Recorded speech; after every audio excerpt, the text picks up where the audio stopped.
Assalamualaikum warahmatullahi wabarakatuh. Yang terhormat Bapak Danu Aris Setianto selaku dosen pengampu mata kuliah Fisik Fikih Siasah, dan yang saya sayangi dan saya banggakan rekan-rekan mahasiswa yang berbahagia. Sebelumnya perkenalkan, nama saya Fitri Wulandari dengan NIM 212111245, program studi Hukum Ekonomi Syariah dari kelas 3G. Di sini saya akan menyampaikan materi mengenai siasah dauliyah. Pada intinya, siasah dauliyah ini tentang hubungan negara satu dengan negara yang lainnya. Nah, dalam Islam, Nabi sudah menjelaskan hubungan negara satu dengan yang lainnya itu sudah ada praktiknya atau etikanya begitu. Kemudian terdapat sumber siasah dauliyah. Yang pertama itu sumber normatif, yaitu Al-Quran dan hadis. Kemudian sumber praktis, yaitu praktek-praktek yang sudah dijalankan, yang ada dan dari negara muslim di era Nabi. Kemudian prinsip-prinsip siasah dauliyah. Yang pertama itu prinsip hubungan kerjasama yang baik dan adil.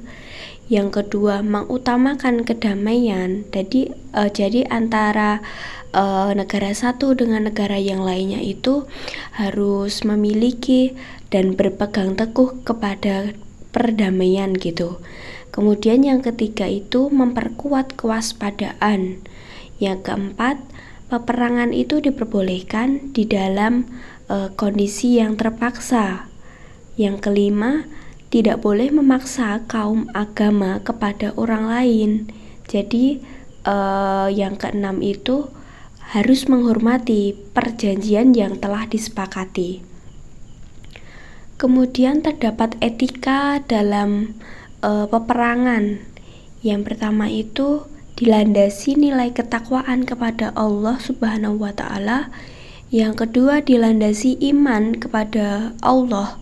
Jadi bukan tujuan duniawi semata gitu. Kemudian adanya larangan untuk berkhianat. Yang keempat, dilarang membunuh dengan keji, dengan sadis gitu. Kemudian yang kelima, dilarang membunuh anak dan orang tua. Yang keenam itu ketika menang dalam dan dapat tawanan. Nah, tawanan tersebut diberikan pilihan antara masuk Islam atau membayar jidah atau sejumlah harta yang dibayarkan gitu. Kemudian pembagian negara menurut Islam itu ada dua. Yang pertama itu istilah Darul Islam. Nah, pada intinya Darul Islam ini merupakan penduduknya itu mayoritas Muslim. Negaranya pun juga mayoritas Islam. Dan hukum yang berlaku pada negara ini adalah hukum Islam. Kemudian ada negara Darul Harbi. Nah, dalam negara Darul Harbi ini mayoritas itu belum tentu Muslim. Baik, sekarang kita akan membahas mengenai hubungan diplomatik.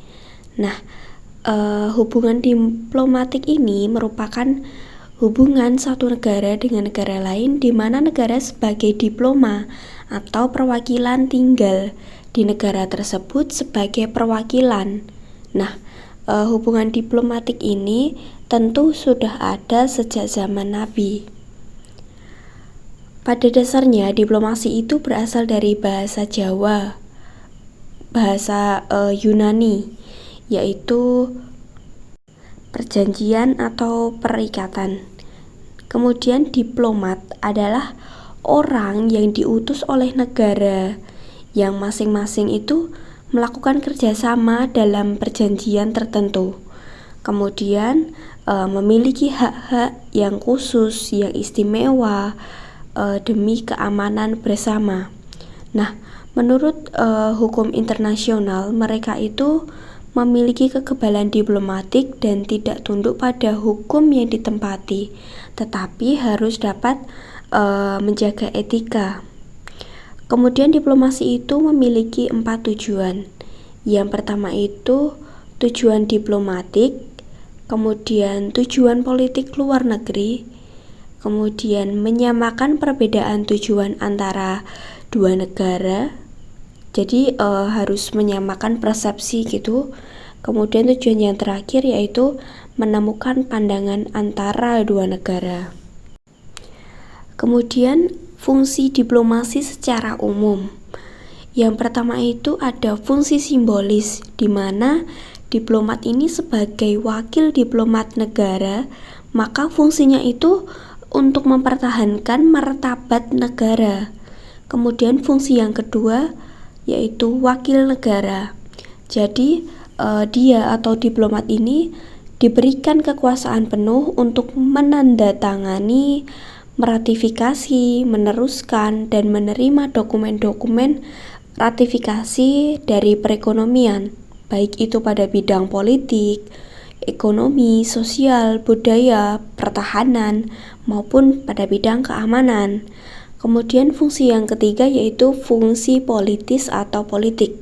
Nah, jadi seorang diplomat ini merupakan perpanjangan negara untuk menentukan kebijakan politik luar negerinya yang berkaitan dengan hubungan diplomatik begitu.